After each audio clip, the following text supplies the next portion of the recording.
मैं बार बार वही बोलूँगा, आप लोग एक आलसी लाइफ जी रहे। आलसी लाइफ इन द सेंस ये नहीं कि आप लोग सो रहे 10 बजे तक। आलसी लाइफ यानी अगर हमारे बहुजन समाज पे किसी व्यक्ति पर, हमारे संविधान पर कोई आँच आती है तो आप लोग रोड पर नहीं आते दोस्तों। आप यही एक रास्ता है जिससे आप लोगों के अत्याचार कम होंगे। उसका एक सीधा सिंपल आंसर है, हम लोगों में यूनिटी जब तक नहीं आएंगी तब तक हम लोग ऐसे रहेंगे। और एक दिन आएगा जब हमको फिर से गले में मटका और कमर में झाड़ू बांधना ही पड़ेगा, और उसका पूरा का पूरा इंतजाम आप लोगों पर है। पूरा का पूरा श्रेय, हमारे गुलामी का श्रेय आपको जाता है दोस्तों। क्योंकि और मोस्टली जितने भी पेरेंट्स ये वीडियो देख रहे हैं, मुझे पता है ये वीडियो आपने आधे में ही छोड़ दिया होगा, या फिर ये वीडियो आप देख के रख देंगे, पर आपके दिमाग में 1% भी चीज़ नहीं जाने वाली। वो इसलिए नहीं जाने वाली क्योंकि बाबा साहब ने आपका हर चीज़ सही करके गए। आपको फर्क नहीं पड़ता है कि अब बाबा साहब की प्रतिमा टूटे, बाबा साहब का संविधान फटे, या आरक्षण आप लोगों से छीना जाए। कि बाबा साहब ने अपनी मेहनत में कोई कमी छोड़ दी,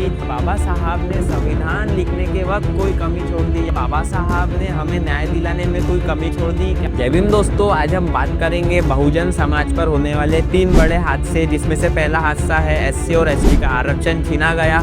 दूसरा हादसा है जो सबसे बड़ा हादसा था 2024 का, जिसमें परभनी में बाबा साहब के संविधान की प्रतिमा को तोड़ा गया, जिसमें एक लॉ स्टूडेंट को जेल में ही मार दिया गया।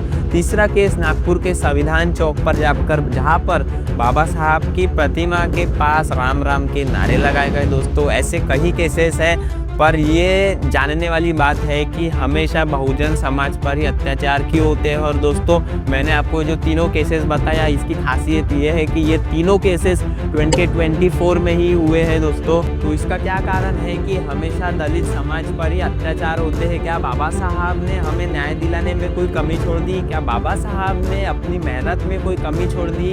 या बाबा साहब ने संविधान लिखने के वक्त कोई कमी छोड़ दी? या बाबा साहब ने संविधान तो लिख डाला पर संविधान लिखने के बाद हमें न्याय दिलाने में कोई कमी छोड़ दी? ऐसा कौन सा कारण है? या बाबा साहब हमें इंसानियत नहीं दिला पाए? जाने से पहले इसमें से कौन सा कारण है कि आज भी दलित समाज पर, आज भी अम्बेडकरीवादी समाज पर अत्याचार होते हैं दोस्तों? तो मैं आपको बता दूं कि इनमें से एक भी कारण नहीं है। इसका कारण सिर्फ आप है दोस्तों। मैं आपको आपके अत्याचार होने का कारण बताने से पहले मैं आपको आप पे कितने अत्याचार हो रहे हैं मैं पहले आपको ये बता दूं। जिसमें से पहला केस है दोस्तों गांव में दलित समाज का बहिष्कार। ये केस जो है 5 से 6 महीने पहले का है दोस्तों। दूसरा केस है माँ के कपड़े उतार कर दलित युवा को मार डाला दोस्तों, ये भी एक दूसरा केस है। तीसरा केस जिसमें बोरवेल के मामले में एक दलित युवाओं को लाठी से पीट कर मार डाला। चौथा केस है दोस्तों दलित मजदूर को जूते में पेशाब डालकर पिलाया गया दोस्तों, और वो इसलिए किया गया क्योंकि वो अपनी मेहनत का पैसा मांग रहा था, इसलिए उसको जूते में पेशाब डालकर पिलाई गई दोस्तों। ये हो रहा है आज हमारे समाज के साथ, और इसका कारण सिर्फ आप लोग हैं दोस्तों। और जब तक आपके साथ भी ये चीज़ नहीं होगी तब तक आपको नहीं समझेगा कि आपकी ही गलती है जिसके कारण आज हमारे लोगों पर अत्याचार हो रहे हैं। 5वां केस बताता हूँ दोस्तों, जिसमें दूल्हे को घोड़े पे बैठने के लिए मारा गया। इसलिए मारा गया क्योंकि बाहर में दलित को घोड़े पे बैठना मना है दोस्तों।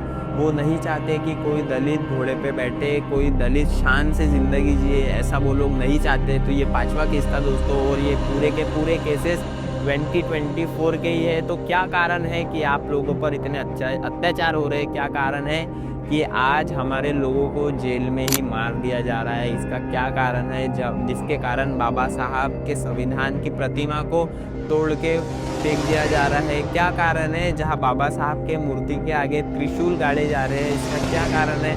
तो चलिए बात करते हैं इस पर। आप पे अत्याचार होने का एक ही कारण है दोस्तों, और वो है आप खुद ही कारण है आपके अत्याचार का। अब ये मैं क्यों बोल रहा हूँ? ये इसलिए बोल रहा हूँ क्योंकि बहुजन समाज में लैक ऑफ यूनिटी है। लैक ऑफ यूनिटी यानी एकता की कमी, और जहाँ एकता की कमी होती है वहाँ अत्याचार होता है दोस्तों। तो क्यों आप में एकता की कमी है? तो एकता की कमी इसलिए क्योंकि आज बहुजन समाज एक आइसोलेट लाइफ जी रहा है। आइसोलेट लाइफ यानी होता है कि बस ऑफिस से घर, घर से ऑफिस, घर पे आके खाना खाना, सो जाना। उन्हें फ़र्क नहीं पड़ता है दोस्तों कि बाबा साहब का संविधान टूट रहा है। उन्हें फ़र्क नहीं पड़ता है बाबा साहब का संविधान बदल रहा है। उन्हें फ़र्क नहीं पड़ता है SC ST का आरक्षण छीना जा रहा है। उन्हें फ़र्क नहीं पड़ता कि बाबा साहब के प्रतिमा के आगे राम राम के नारे लगाए जा रहे हैं। 6 दिसंबर के दिन क्या हुआ था उन्हें ये भी नहीं पता होता है दोस्तों। 6 दिसंबर के दिन भी कई लोग घर पे बैठकर गरम रोटियां खाते, एक आइसोलेट लाइफ जी रहे, कंफर्टेबल लाइफ जी रहे, अपने बच्चों को भी कंफर्टेबल लाइफ दे रहे हैं दोस्तों। वो अपने बच्चों को ये सिखाने में फेल हो रहे हैं कि ए फॉर अम्बेडकर क्या होता है और बी फॉर बाबा साहेब अम्बेडकर क्या होता है, ये उन्हें नहीं पता है दोस्तों। उन्हें एक होना है, वो होना है आइसोलेट लाइफ। मैंने देखा है कि कई पेरेंट्स 6 दिसंबर को अपने बच्चों के साथ घर पर बैठकर खाना खा रहे थे, पर अगर उन्हें पूछा जाए कि 6 दिसंबर को क्या हुआ, उनके पेरेंट्स को ही नहीं पता 6 दिसंबर का महत्व, तो वो अपने बच्चों को क्या बताएंगे। और अगर बच्चों को महत्व नहीं पता चलेगा तो वो कैसे रास्तों पर उतरेंगे। तो यही एक कारण है जिससे बहुजन समाज पर इतने अत्याचार हो रहे हैं। बाबा साहब ने तो वो हर चीज़ कर दी जिससे आप लोग एक कंफर्टेबल लाइफ जी पाए, पर आपने इतना ज़्यादा कंफर्ट ले लिया है कि अगर अभी आपको फ़र्क ही नहीं पड़ता कि संविधान बदले या बाबा साहेब की प्रतिमा तोड़ दी जाए।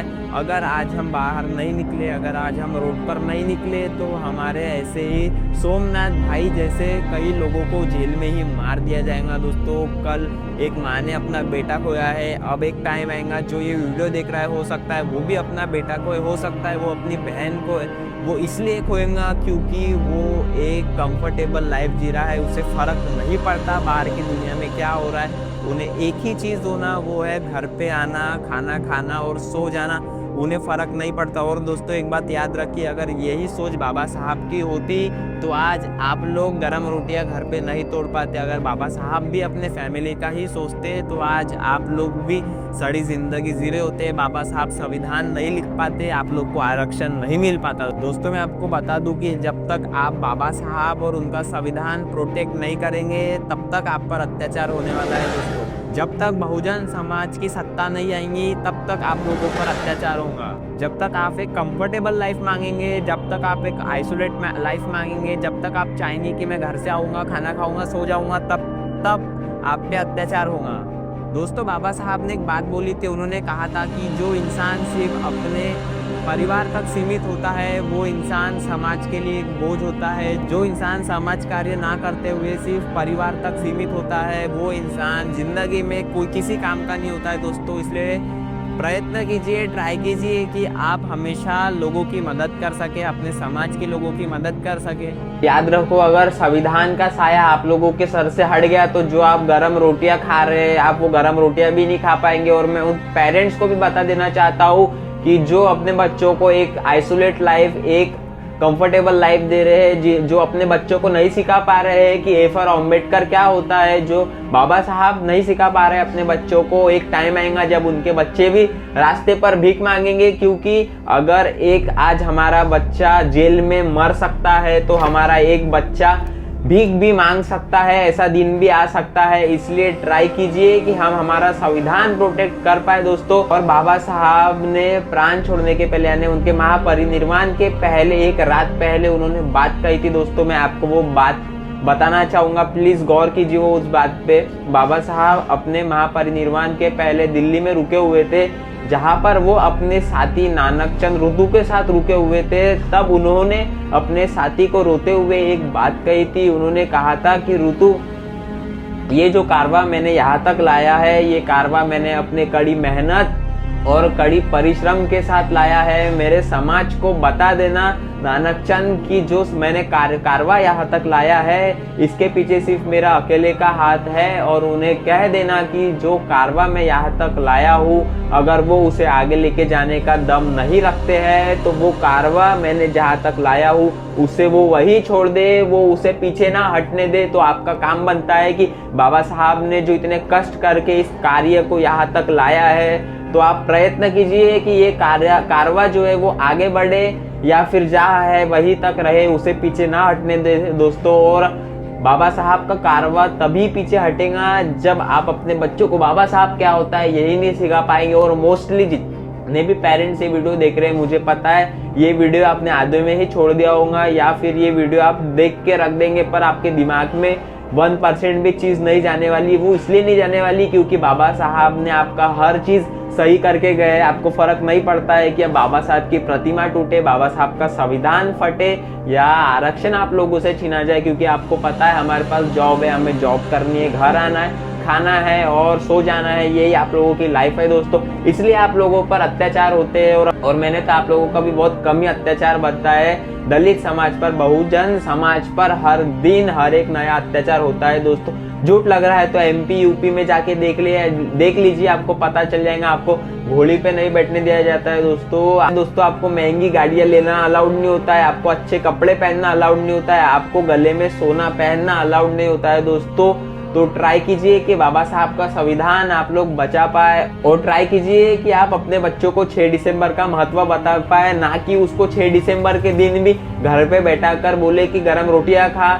उसको बताए कि 6 दिसंबर क्या होता है उस दिन, एटलीस्ट उसको 6 दिसंबर के दिन तक के कैंडल मार्च में भेजो।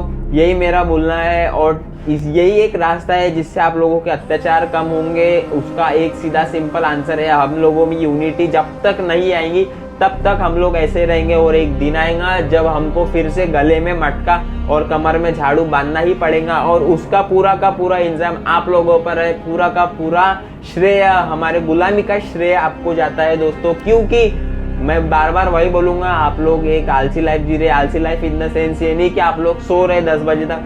आलसी लाइफ यानी अगर हमारे बहुजन समाज पे किसी व्यक्ति पर, हमारे संविधान पर कोई आ जाती है तो आप लोग रोड पर नहीं आते दोस्तों। आप घर पर न्यूज पर बैठकर देखते हो, पर आप एक भी एक्शन नहीं लेते हो।